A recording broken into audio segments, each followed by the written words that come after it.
അതിലെ ഈ കഴിഞ്ഞ ദിവസം ഡിവൈഎഫ്ഐക്കാര് പിറവത്ത് നമ്മുടെ വി ഡി സതീശന്റെ മണ്ഡലത്തിലെ കുടിലുകെട്ടി പ്രതിഷേധമൊക്കെ ഇന്നലെ നടത്തി. വയനാട് ചൂരൽമലയിലെ ഫണ്ട് എവിടെ എന്ന്, അവർ പിരിച്ച ഫണ്ട് എവിടെ എന്നൊരു ചോദ്യമാണ് വി ഡി സതീശനോട് ചോദിച്ചിരിക്കുന്നത്. വി ഡി സതീശൻ കൃത്യമായിട്ടുള്ള മറുപടി അതിന് ഇന്നലത്തെ പത്രസമ്മേളനത്തിൽ നൽകിയിട്ടുണ്ട്. മുഖ്യമന്ത്രിയെ പോലെ അസഹിഷ്ണുത കാണിച്ച് അദ്ദേഹം ഇറങ്ങിപ്പോയില്ല. അദ്ദേഹം എല്ലാ ചോദ്യങ്ങൾക്കും മറുപടി പറഞ്ഞു. എന്താ അതിൽ നമുക്ക് വായിച്ചെടുക്കാൻ കഴിയുന്നത്? തീർച്ചയായും ഒരിടത്ത് ശ്രീ പിണറായി വിജയൻ മുഖ്യമന്ത്രി അദ്ദേഹം മാധ്യമങ്ങളെ കാണുന്നതിൽ അസഹിഷ്ണുത കാണിക്കുന്ന ഒരു സാഹചര്യത്തിൽ അപ്പോൾ അപ്പുറത്ത് പ്രതിപക്ഷ നേതാവ് മാധ്യമങ്ങളെ കണ്ട് സംസാരിക്കുന്ന ഒരു രീതിയാണ് ഇപ്പോൾ വന്നു പോയിക്കൊണ്ടിരിക്കുന്നത്. അപ്പോൾ അതിൽ വിവിധ വിഷയങ്ങളെ പറ്റി സംസാരിക്കുന്നുണ്ട്, വിവിധ വിഷയങ്ങളെ പറ്റിയുള്ള ചോദ്യങ്ങൾ മാധ്യമങ്ങൾ ചോദിക്കുന്നുണ്ട്. അതിൽ ചൂരൽമല വിഷയമാവുന്നുണ്ട്. അതേപോലെ തന്നെ ഈ അടുത്തായി ചർച്ച ചെയ്യപ്പെട്ട വിവിധ വിഷയങ്ങളെ പറ്റി, കോൺഗ്രസിന്റെ നിലപാടുകളെ പറ്റി ചോദിക്കുന്നുണ്ട്. അതിൽ ഈ ചൂരൽമല വിഷയം ചോദിക്കുമ്പോൾ പ്രതിപക്ഷ നേതാവ് പറയുന്ന ഒരു മറുപടിയാണ്, ഞങ്ങൾ വീട് വെച്ച് നൽകാൻ ഉള്ള സ്ഥലം ആവശ്യപ്പെട്ട സമയത്ത് ഗവൺമെന്റ് ആണല്ലോ ഈ സ്ഥലം അനുവദിക്കേണ്ടത്. അപ്പോൾ അങ്ങനെ ഒരു സ്ഥലം അനുവദിക്കാതെ പറ്റില്ല എന്നാണ് ഗവൺമെന്റ് പറഞ്ഞിട്ടുണ്ടായിരുന്നത്. കേരള സർക്കാർ പറഞ്ഞത് നിങ്ങൾക്കായിട്ട് അങ്ങനെ സ്ഥലം അനുവദിക്കാൻ പറ്റില്ല, പകരം എന്താണ് പൂൾ പദ്ധതിയിലേക്ക് നിങ്ങൾക്ക് ആ പൈസ ഇങ്ങോട്ട് ഇൻവെസ്റ്റ് ചെയ്യാൻ പറ്റും, എന്നിട്ട് നമുക്ക് നിർമ്മിച്ചു കൊടുക്കാം, അല്ലാതെ നിങ്ങൾക്കായി സ്ഥലം വിട്ടു നൽകി നിങ്ങൾ നിർമ്മിക്കുന്ന പരിപാടി നടക്കില്ല എന്നാണ് സർക്കാർ പറഞ്ഞതെന്നാണ് വി ഡി സതീശൻ പ്രതിപക്ഷ നേതാവ് പറയുന്നത്. അതോടൊപ്പം തന്നെ ലൈഫ് പദ്ധതിയെ പറ്റി അദ്ദേഹം സംസാരിക്കുന്നുണ്ട്. ലൈഫ് പദ്ധതിയില് ഇപ്പോൾ നമുക്ക് ഈ ജനറൽ കാറ്റഗറിയിൽ പെടുത്തുന്ന ഒരു രീതിയുണ്ട്. ആ രീതി പ്രകാരം റിസർവ്ഡ് ആയിട്ടുള്ള അല്ലെങ്കിൽ റിസർവേഷൻസ് ആയിട്ടുള്ള അത്തരം ആനുകൂല്യങ്ങളൊന്നും അതിൽ കിട്ടില്ല. അപ്പോൾ ആ പദ്ധതിയിലേക്ക് വരുമ്പോൾ നമുക്കൊരു 5 വർഷം കൊണ്ട് നിർമ്മിച്ചു കൊടുക്കുന്ന വീടുകൾ, ആ ഒരു കാലപരിധിക്കകത്ത് എത്ര വീടുകൾ നിർമ്മിച്ചു കൊടുക്കാൻ പറ്റുമോ അതാണ് നീണ്ട 10 വർഷത്തിനുള്ളിൽ ഗവൺമെന്റ് നിർമ്മിച്ചു കൊടുത്തത്. ഇത്തരം ആരോപണങ്ങളാണ് നമ്മുടെ വി ഡി സതീശൻ പ്രതിപക്ഷ നേതാവ് ഉന്നയിക്കുന്നത്.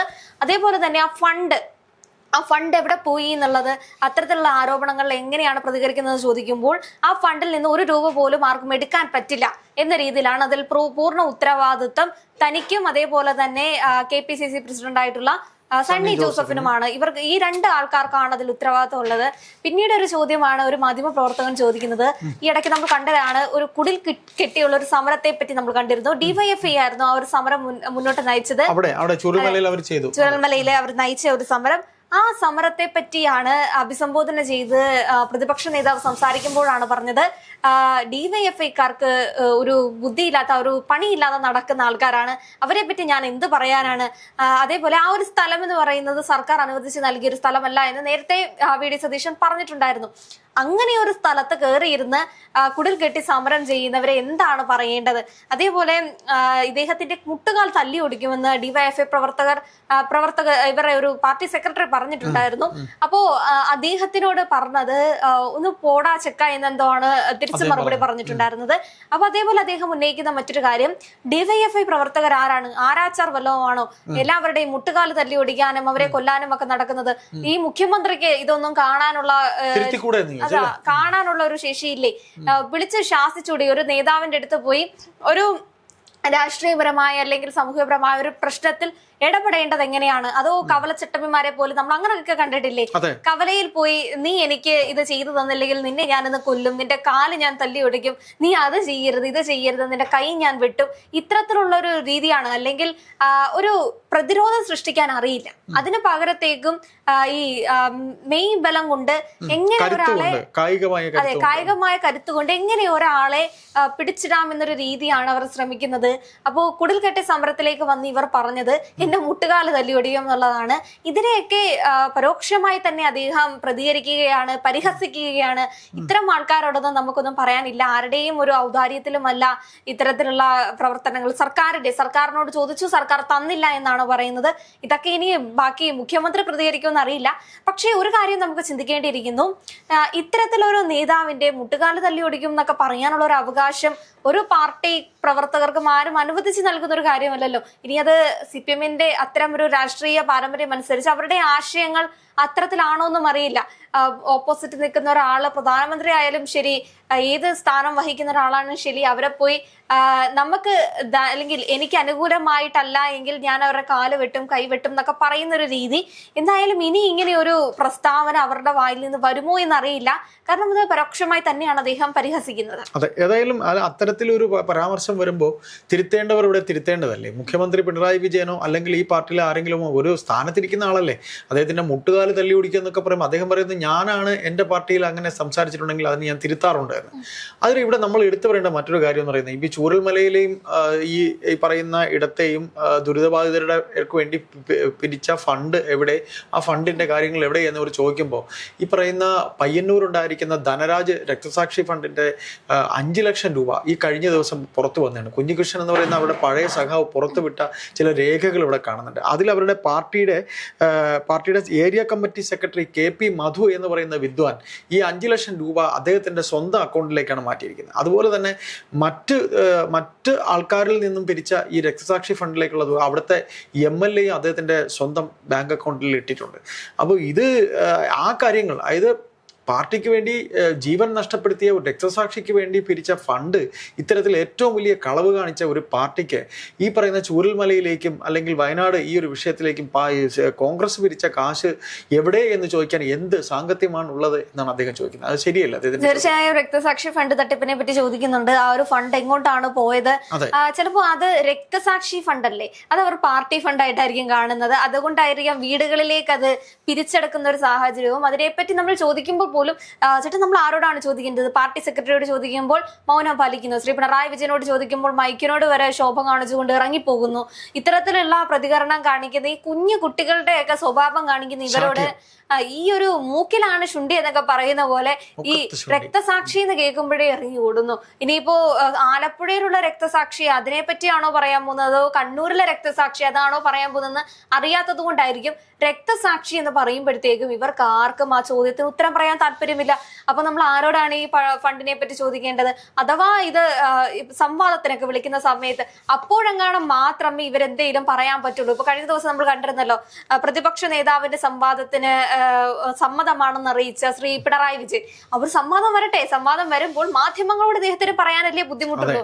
പക്ഷെ ആ ഒരു സംവാദത്തെ പോലും നമുക്ക് പ്രതീക്ഷിക്കേണ്ട ഒരു കാര്യമുണ്ട്.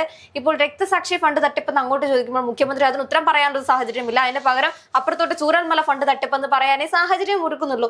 അതിനപ്പുറത്തേക്കും ആ ചോദ്യം എന്താണെന്നോ ആ ചോദ്യത്തിനുള്ള മറുപടി നൽകാനോ ഉള്ള ഒരു ശേഷി അവർക്കില്ല. കാരണം ഈ നേരത്തെ അദ്ദേഹത്തിന്റെ ഒരു പ്രധാന ഡയലോഗ് ആണല്ലോ, എന്റെ കയ്യിൽ കനമില്ല, എന്റെ മടിയിൽ കനമില്ല.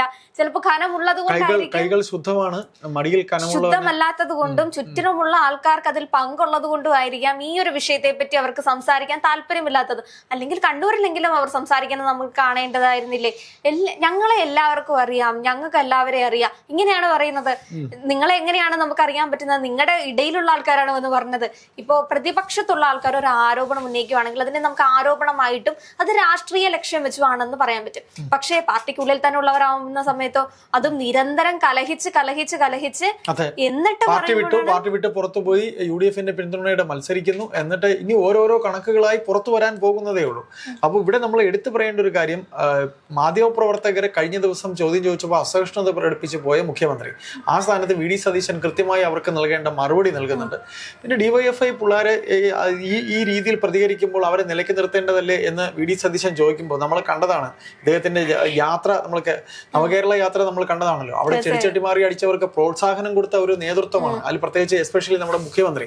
അതുകൊണ്ട് ബഹുമാനപ്പെട്ട സതീശൻ, താങ്കൾ അങ്ങനെയൊന്നും പ്രതീക്ഷിക്കില്ല. അത് മാത്രമല്ല, മറ്റൊരു കാഴ്ച നമ്മൾ കണ്ടിട്ടുണ്ടായിരുന്നു കൊല്ലത്ത് ശ്രീ ചിന്താ ജയറാം നയിച്ചൊരു ജാഥയില് അത്ര മോശമായിട്ടൊക്കെ ഒരു ഈ നല്ല ഒരു പെൺകുട്ടിയെ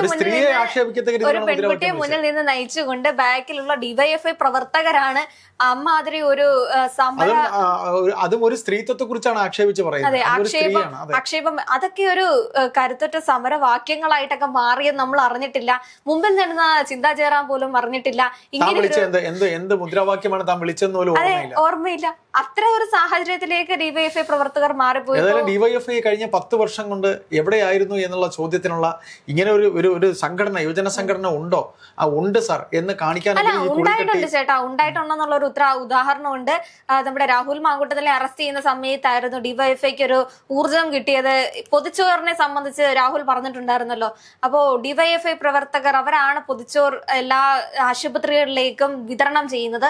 അപ്പൊ അന്ന് അതുമായി ബന്ധപ്പെട്ട് ഡിവൈഎഫ്ഐ പ്രവർത്തകർ ഒരുപാട് പ്രതികരിച്ചിട്ടുണ്ടായിരുന്നു. അതിനുശേഷവും ഈ രാഹുലുമായി ബന്ധപ്പെട്ട വിഷയത്തിനാണ് ഇപ്പൊ അവർ പ്രതിരോധത്തിലായത്. പറഞ്ഞു വെക്കുന്ന സമയത്ത് അവൻ സ്ത്രീവിരുദ്ധനാണെങ്കിൽ അതിന്റെ അപ്പുറം സ്ത്രീവിരുദ്ധത ഞങ്ങൾ വിളിച്ചു കൂവും. അതാണ് അവരുടെ അത് നമ്മുടെ പ്രതിപക്ഷ നേതാവ് പറഞ്ഞ പോലെ തലയിലും പൊതിച്ചോറാണ്. അതാണ് വിഷയം.